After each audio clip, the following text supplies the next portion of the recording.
Ang 3 kabanata ng Ebanghelyo ni San Marcos. At siya'y muling pumasok sa sinagoga, at dooy may isang lalaki na tuyo ang kaniyang kamay. At siya'y inabangan nila kung pagagalingin siya sa araw ng Sabat, upang siya'y maisakdal nila.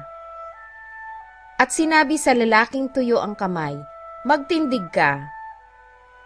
At sinabi niya sa kanila, "Katwiran baga ang gumawa ng magaling sa araw ng Sabat o ang gumawa ng masama, magligtas ng isang buhay o pumatay, datapwat sila'y hindi nagsiimik."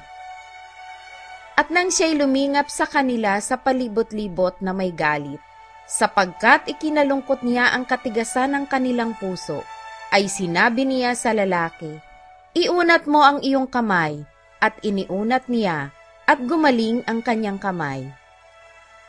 At nagsilabas ang mga Fariseyo at pagdakay nakipagsanggunian sa mga Herodiano laban sa kanya, kung paanong siya'y maipapupuksa nila.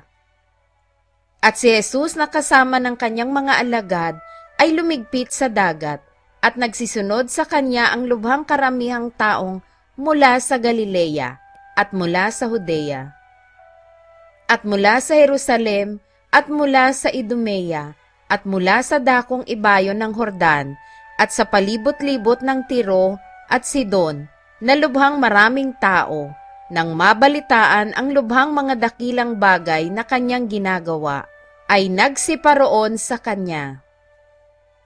At sinabi niya sa kanyang mga alagad, na ihanda sa kanya ang isang maliit na daong dahil sa karamihan, baka siya'y kanilang siksikin.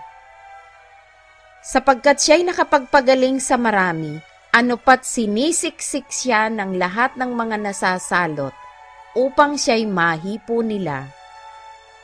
At ang mga karumaldumal na espiritu, pagkakita sa kanya ay nangagpatira pa sa kanyang harapan, at nangagsisigaw na nangagsasabi, "Ikaw ang anak ng Diyos." At ipinagbili niya sa kanilang mahigpit, na siya'y huwag nilang ihayag. At siya'y umahon sa bundok, at tinawag niya ang balang kanyang maibigan, at nagsilapit sila sa kanya. At naghalal siya ng 12, upang sila'y makisama sa kanya, at upang sila'y suguin niyang magsipangaral. At magkaroon ng kapamahalaang magpalayas ng mga demonyo. At si Simon ay kaniyang pinamagatang Pedro. At si Santiago na anak ni Zebedeo, at si Juan na kapatid ni Santiago, at sila'y pinamagatan niyang Boanerges, na sa makatwid bagay mga anak ng kulog. At si Andres, at si Felipe, at si Bartolome, at si Mateo, at si Tomas, at si Santiago, na anak ni Alfeo, at si Tadeo, at si Simon ang Kananeo, at si Judas Iscariote, na siya ring nagkanulo sa kanya, at pumasok siya sa isang bahay. At muling nagkatipon ng karamihan, anopat sila'y hindi man lamang makakain ng tinapay.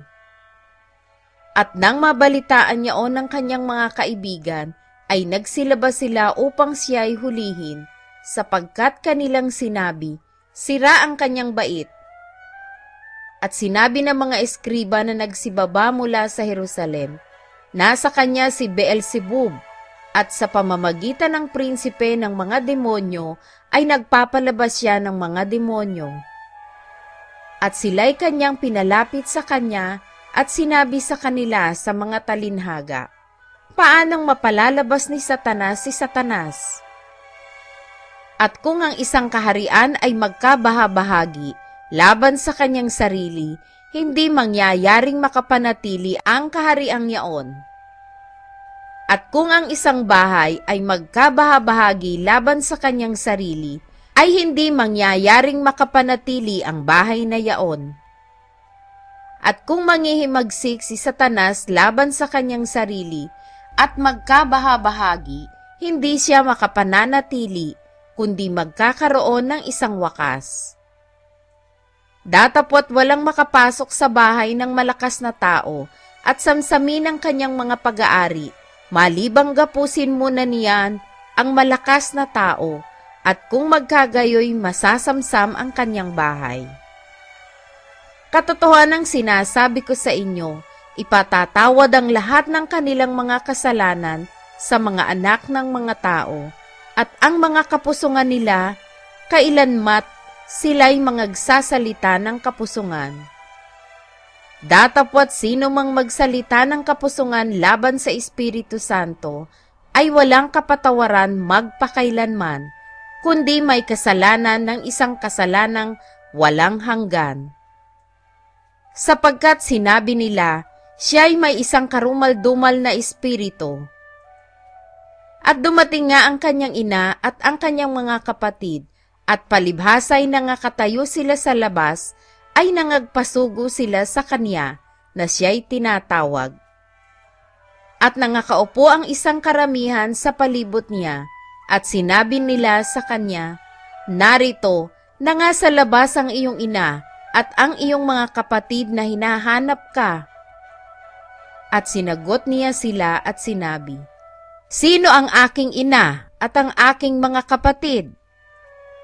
At paglingap niya sa nangakaupo sa palibot niya, ay sinabi niya, narito ang aking ina at aking mga kapatid. Sapagkat sino mang gumaganap ng kalooban ng Diyos, ito'y ang aking kapatid na lalaki, at aking kapatid na babae, at ina.